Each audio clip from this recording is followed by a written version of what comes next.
Pois é, você vai estar aí nos acompanhando na questão da sequência dos 7 pecados capitais. Hoje é o dia de falarmos aqui sobre a luxúria. E agora eu quero entender aí com o pastor o que a Bíblia nos diz sobre essa questão.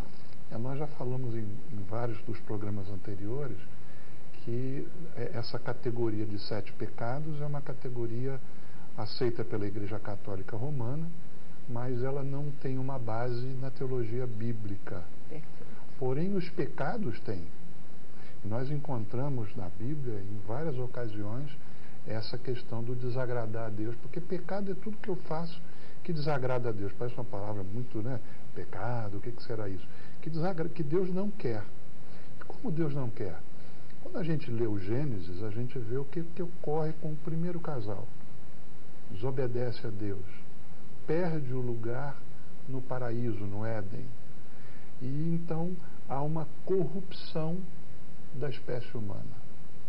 O Gênesis vai mostrando a corrupção da espécie humana. Um irmão mata o outro irmão, o outro mata mais 2 homens, e por aí vai numa corrupção. A luxúria aparece como um exemplo da corrupção, de que Deus fez o homem para isso, para alguma coisa, e o homem na realidade não entendeu, desagrada a Deus e começa a fazer diferente daquilo que Deus programou o homem para ser feliz, para fazer boas coisas e tal, e tal, e tal. Quando nós encontramos na história do povo de Israel, eles chegam para tomar uma terra. Nós conhecemos essa história. Eles vão para a Terra Santa e ali tem um povo vivendo, os cananeus. Muitas vezes as pessoas não entendem, mas por que esse povo teve que perder a sua terra? Houve uma descoberta arqueológica fantástica na Síria, né, em que se descobriu muita coisa da civilização cananeia, que era uma cidade cananeia, e da religião que eles tinham. Ana Paula fez um comentário sobre isso, né, e essa religião era de luxúria, de lascívia absoluta. Eles adoravam uma deusa que, na realidade, ela andava por entre o sangue e cabeças humanas destruídas e sexo. Havia uma adoração às deusas da fertilidade. Diana de Éfeso, que era um meteoro que caiu do céu, foi encontrada dentro de um rio. É uma história até que aqui tem algum similar nessa questão, né? Mas era uma deusa com muitos seios, na ideia de que se eu fizer sexo diante desta deusa, eu estou facilitando a fertilidade dos animais, das pessoas e tal, tal, tal. E essa civilização, com esse tipo de deuses, numa completa ilogicidade, fugindo de um Deus bom, que nos quer fazendo coisas boas. Não, aquela civilização era de destruição, de sexo no seu pior aspecto, porque Deus fez o sexo para ser feito dentro do casamento, como o coroamento do amor entre um homem e uma mulher, que se casam responsavelmente, e o sexo é para ser uma coisa linda dentro do casamento. Linda, gostosa, então, dentro do casamento. Nós temos alguns movimentos cristãos. Há um movimento fantástico que começa nos Estados Unidos e que é do escolhi esperar. Que são os moços e as moças, e até alguns não tão moços assim, mas que escolhem não ter sexo até o momento que se casam. E aí então o sexo vem como coroamento do casamento, do amor de um homem e de uma mulher, isso tudo. Então o cristianismo vem trazer o homem para aquilo que Deus tinha feito para ele ser. Perfeito. Dessa maneira, com responsabilidade, usando as coisas que Deus deu, e os dons que Deus deu, e os talentos, chamando de sexo também essa questão. Sim, né? Claro. Como o seu lugar certo. Disse que o pecado é fazer as coisas certas no momento errado. E é uma frase interessante. É verdade, é verdade. É válido, pode. Também. Não, é muito bacana o senhor falar sobre isso, pastor, porque há muitas pessoas que acham que o sexo não é de Deus, né? que a relação sexual não é de Deus, e não tem nada disso. A própria Bíblia, né, ela tem lá o livro de Eclesiastes que narra situações, que valoriza de fato o sexo, porque o sexo é de Deus. Ele só precisa ser feito na hora certa, no lugar certo, do jeito certo, no tempo certo. Como né? Paulo diz, digno de honra seja o leito sem mácula, o leito conjugal. Ele é digno de honra, é isso mesmo. É feito assim. Crescei-vos e multiplicai-vos. Exatamente. E a multiplicação é pelo sexo. Pelo sexo. Deus fez dessa maneira. Perfeito. E aí a gente está falando, né? Vocês já falaram nessa questão do prazer. A luxúria, do prazer exacerbado, do prazer onde a gente não tem o limite do prazer, né, que ele já vira doentio. Qual é o limite entre prazer e luxúria? Dá para se estabelecer?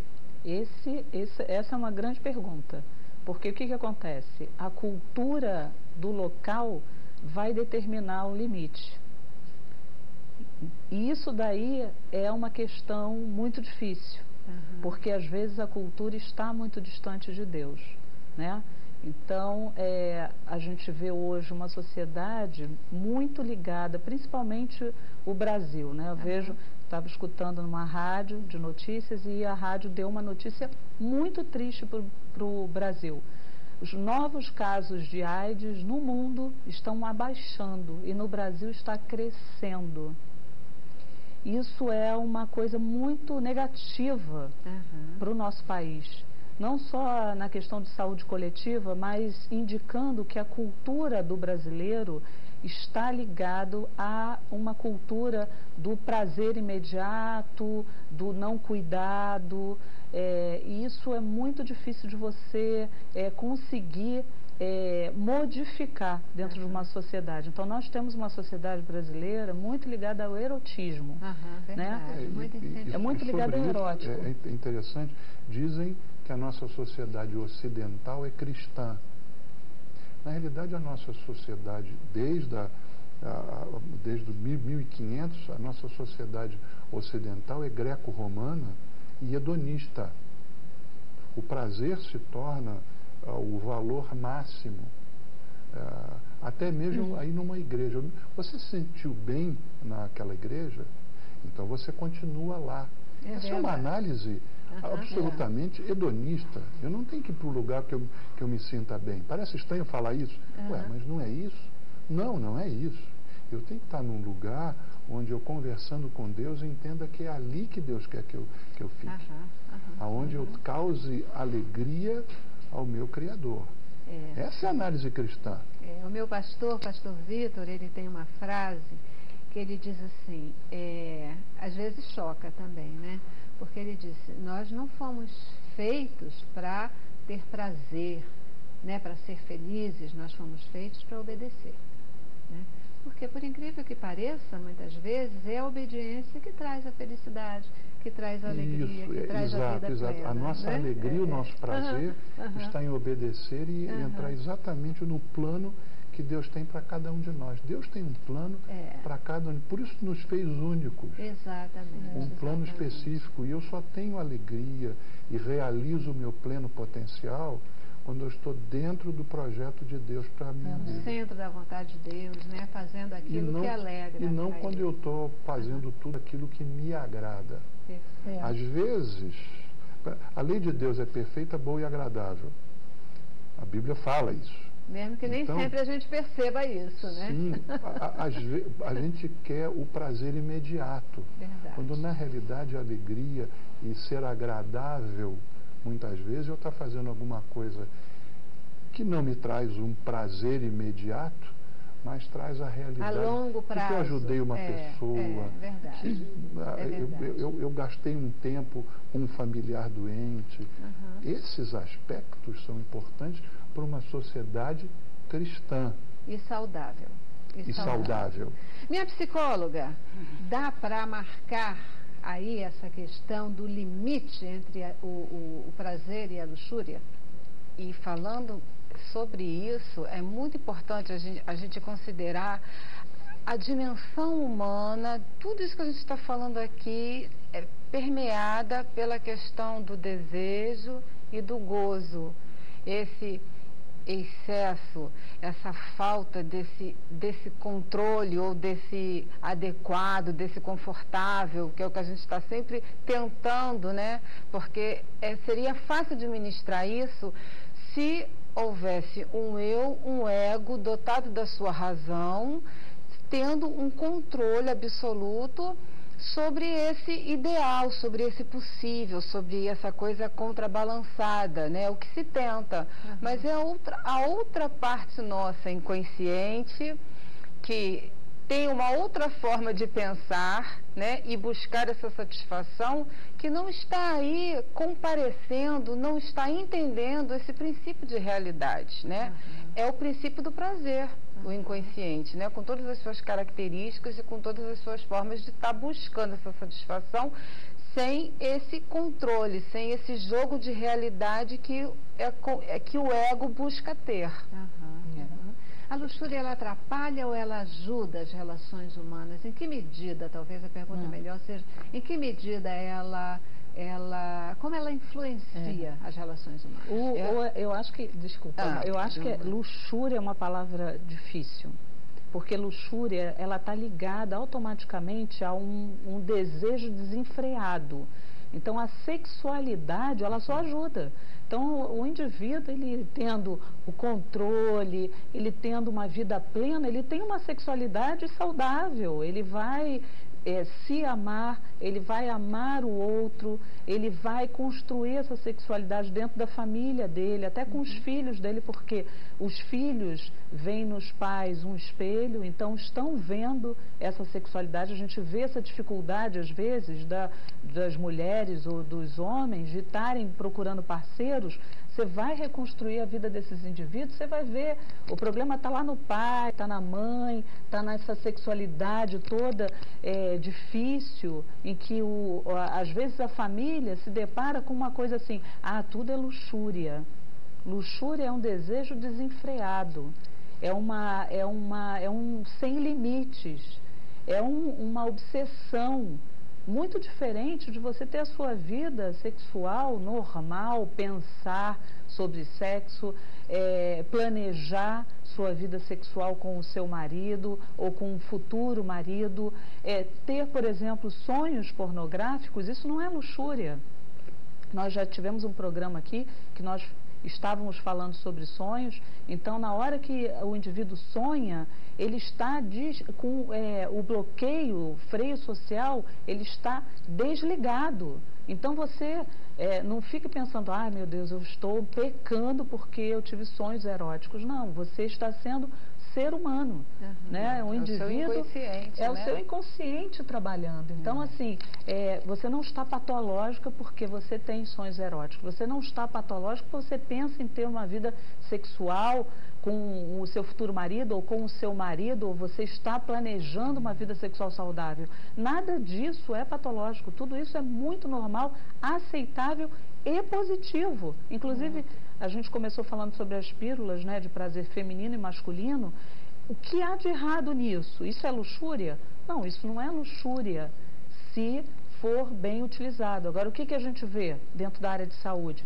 Indivíduos adolescentes ou jovens adultos utilizando a pílula masculina, que já tenham acesso, né? Irrestrito, né? Por que eles estão fazendo isso, né? Isso é uma sexualidade plena e consciente, tranquila e saudável? Provavelmente não. Eles estão dentro desse excesso da sexualidade. Ele quer mais, ele quer mais, ele quer mais. E quanto mais ele tem, mais ele quer. E mais ele fica na dor. E há também uma contrapartida nisso, né? Que é importante a gente elucidar aqui. Se há tanta oferta, se o homem, se a sexualidade está tão imposta e tão exposta, não é? Verdade. Por que em vez de surgir uma pílula para o desejo feminino, se a coisa é tão mais, tão muito, e tão livre, e tão, né, permitida e permissiva, Por que está vendo isso? Então, porque há uma falta aí. Será que esse excesso também não vai fazer aplacar, diminuir, conter esse desejo diante de tanta exposição? O desejo natural, o desejo saudável, o desejo tranquilo. Aliás, o excesso, ele já demonstra que há claramente ali uma desarmonia total e completa. Então, o indivíduo procura a sexualidade como uma ausência de outras questões na vida dele. Como nós falamos, né? O humano, o ser humano, ele habita a linguagem na linguagem. O sexo não é algo de uma ordem somente biológica, mas sim é do homem com os seus sentimentos, com a sua pulsão, com os seus sentidos, com tudo que ele está vendo, com tudo que ele está também assistindo, sentindo, ele vai se desenvolvendo nisso, né? Está na ordem da linguagem, da fala. Será que é possível a gente identificar a origem dessa questão da luxúria? Como é que a pessoa, por que a pessoa muitas vezes perde esse freio social? Por que ela perde o domínio nessa questão, né? O controle nesse sentimento? E ele deixa de ser uma coisa boa, o sentimento do prazer, e ele passa a ser muitas vezes esse fogo ardente que pode até matar, levar o indivíduo à destruição, né? Muita gente que perde o controle, a gente vê meninas ou mulheres fazendo aborto aí porque, na verdade, não conseguiram conter, controlar, muitas vezes, um desejo e tem consequências muitas vezes graves, né? Mas eu vou para o intervalo e a gente volta com essa questão, tá bom? Claro. Vamos lá.